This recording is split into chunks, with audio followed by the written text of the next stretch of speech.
میرے بھائیو، ذوالحجہ کے حوالے سے چند ایک ضروری باتیں میں ضمناً عرض کر دوں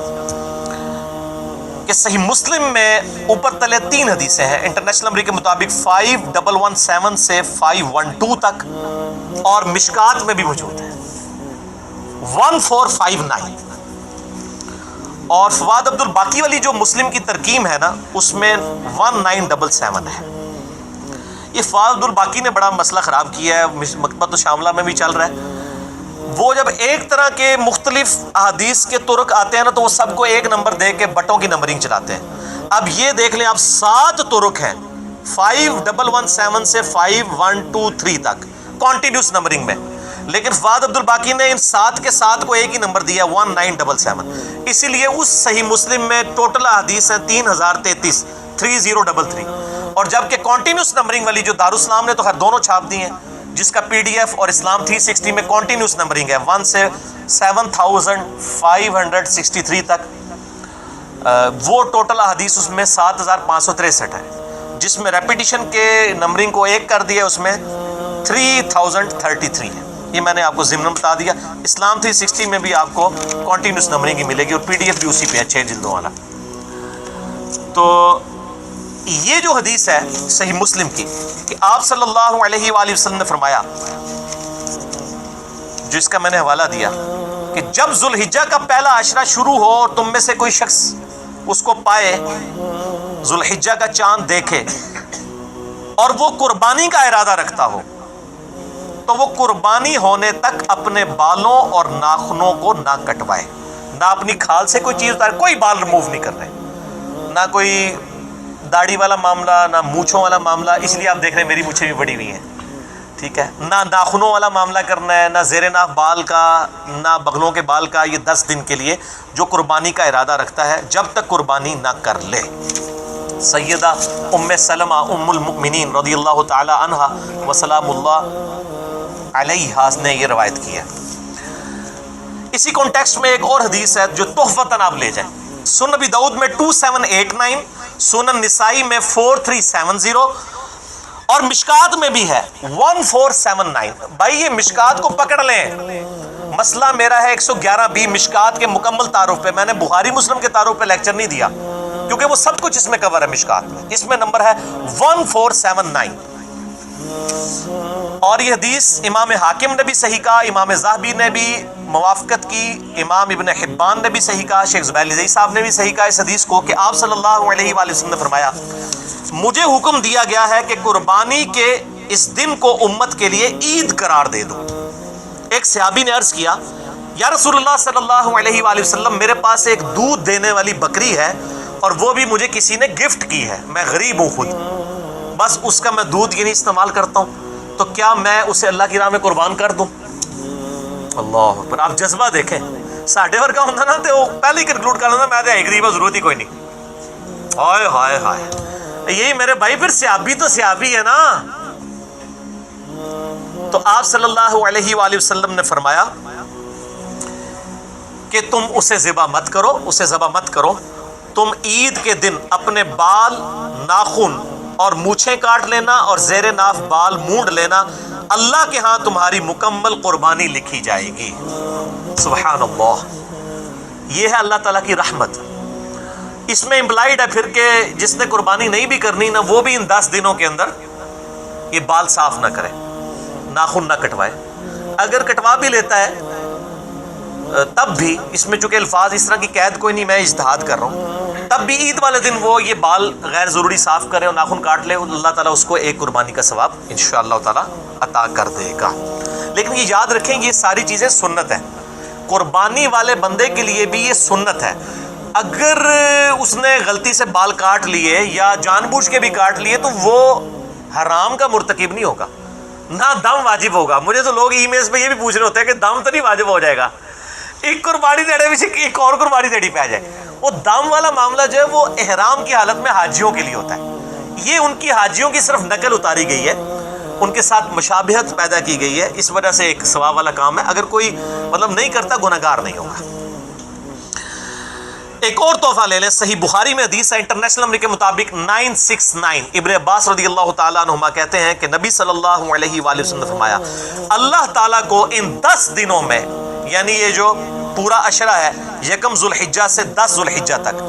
ان 10 دنوں میں کیے گئے اعمال سے بڑھ کر کوئی عمل نہیں ہے۔ ایک صحابی نے عرض کیا یا رسول اللہ صلی اللہ علیہ وآلہ وسلم، کیا اس میں نیکیاں کرنا جہاد سے بھی افضل ہے؟ تو آپ صلی اللہ علیہ وآلہ وسلم نے فرمایا ہاں، اللہ کی راہ میں جہاد کرنے سے بھی افضل ہے، سوائے اس شخص کے کہ جو جان اور مال لے کر اللہ کے حضور جہاد کے لیے گیا اور وہ زندہ سلامت واپس نہ آیا، نہ اس کی جان واپس آئی نہ مال، سب کچھ ہی لٹ گیا، صرف وہ شخص فضیلت میں آگے سے بڑھے گا۔ صرف جہاد کرنے والا بھی ان 10 دنوں میں نیکیاں کرنے والے سے بڑھ نہیں سکتا۔ صحیح بخاری 969۔ اور اسی حدیث کا ایک طریق جو ہے مسند احمد میں ہے انٹرنیشنل نمبر کے مطابق 6154، مصنف ابن ابی شیبہ میں 13919، انٹرنیشنل نمبر کے مطابق ابن عمر سے، اس میں بھی یہ الفاظ ہیں، اس میں آگے الفاظ ہیں کہ ان دنوں میں اللہ تعالیٰ کی کثرت کے ساتھ تکبیر، تحلیل اور تحمید بیان کرو۔ تکبیر کہتے ہیں اللہ اکبر کہنے کو، تحلیل کسے کہتے ہیں لا الہ الا اللہ کو، اور تحمید حمد بیان کرنے کو الحمدللہ۔ اور یہ دیکھیں ہماری جو تکبیرات جس پہ سنی شیعہ سب کا، پوری امت کا اجماع ہے، جو عملی تواتر سے ٹرانسفر ہوئی ہیں، ان میں یہ تینوں چیزیں آتی ہیں، اللہ اکبر اللہ اکبر کیا ہو گیا تکبیر، لا الہ الا اللہ تحلیل، واللہ اکبر اللہ اکبر وللہ الحمد، تینوں چیزیں آ گئی نا۔ تو یہ تکبیرات اس میں بلند کرو، اور اس میں سنت ہے کہ آپ عید کے اوپر میرا کلپ ہے عید کی نماز کا طریقہ، اس میں نے ڈیٹیل سے بتایا کہ آپ نے بڑی عید کے لیے جب جانا ہے بلند آواز سے تکبیرات بلند کرتے ہوئے جائیں، اور چھوٹی عید کے لیے آہستہ آواز میں یہ تکبیرات بلند کی جائیں۔ اور یہ جو حدیث ہے بخاری کی 969، اس کی ہیڈنگ میں امام بخاری لے کے آئے ہیں کہ ابن عمر اور ابو ہریرہ رضی اللہ تعالی عنہما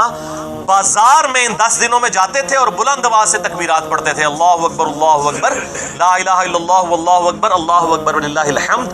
تاکہ لوگ بھی یعنی تکبیرات پڑھیں، یعنی تکبیر ہی تکبیر ہر طرف بلند کی جاتی تھی۔ اور اسی ہیڈنگ میں امام بخاری 969 کے اوپر ہیڈنگ میں لے کے، اچھا اب یہ ہیڈنگ والا جو رولا ہے نا، یہ جو اسلام 360 اینڈرائڈ ایپ ہے نا، اس میں ہیڈنگ سکپ ہو گئی ہیں،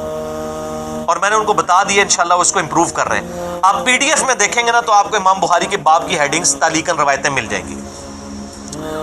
جن کی صحیح اسناد مصنف عبد الرزاق اور مصنف ابن ابی شیبہ میں بھی آپ کو، اور سنن الکبری البیہقی میں، یہ 3 مین کتابیں ہیں صحابہ کے آثار کی، جن میں آپ کو مل جائیں گی انشاءاللہ۔ تو امام بخاری لے کے آئے کہ امام محمد بن علی بن حسین، یہ نام ہے امام باقر کا جو امام جعفر کے والد تھے، امام محمد بن علی بن حسین بن علی، امام باقر کے بارے میں المتوفا 114 ہجری کہ وہ نوافل کے بعد بھی تکبیرات کو بلند کیا کرتے تھے ان 10 دنوں میں، ان نماز پڑھنے کے بعد بھی، وہ سنتوں کے بعد بھی، ایک تو فرض کے بعد بھی کرنی ہے، وہ روایت بھی آ گئی ہے المصنف ابن ابی شیبہ میں انٹرنیشنل نمبر کے مطابق 5631 ہے کہ مولا علی علیہ السلام رضی اللہ تعالیٰ عنہ، ان کے بارے میں آتا ہے کہ آپ رضی اللہ تعالیٰ عنہ 9 ذوالحجہ کی فجر سے لے کر 13 ذوالحجہ کی عصر تک ان تکبیرات کو بلند کیا کرتے تھے، جو ساری امت کرتی ہے۔ آپ دیکھتے ہیں نا کہ 9 ذوالحجہ، اور وہ یوم عرفہ سعودیہ والے کے مطابق نہیں کر رہے ہوتے ہیں، ہم اپنے مطابق کر رہے ہوتے ہیں، ہم نے یعنی وہ منگل والے دن صبح شروع کرنی ہے، اللہ اکبر لا الہ الا اللہ واللہ اکبر اللہ اکبر وللہ الحمد، کم از کم ایک دفعہ پڑھیں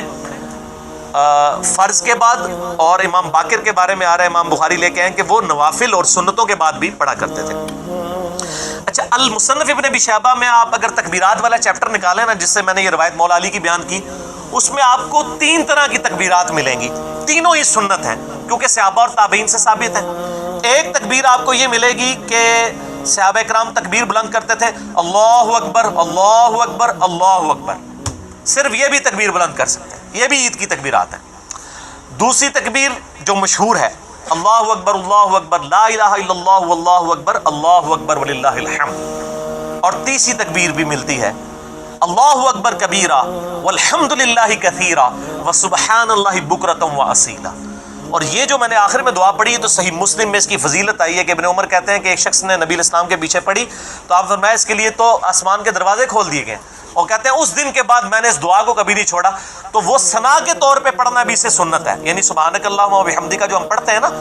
اس کی جگہ بھی یہ پڑھ سکتے ہیں اللہ اکبر کبیرہ والحمدللہ کثیرہ وسبحان اللہ بکرۃ واصیلا۔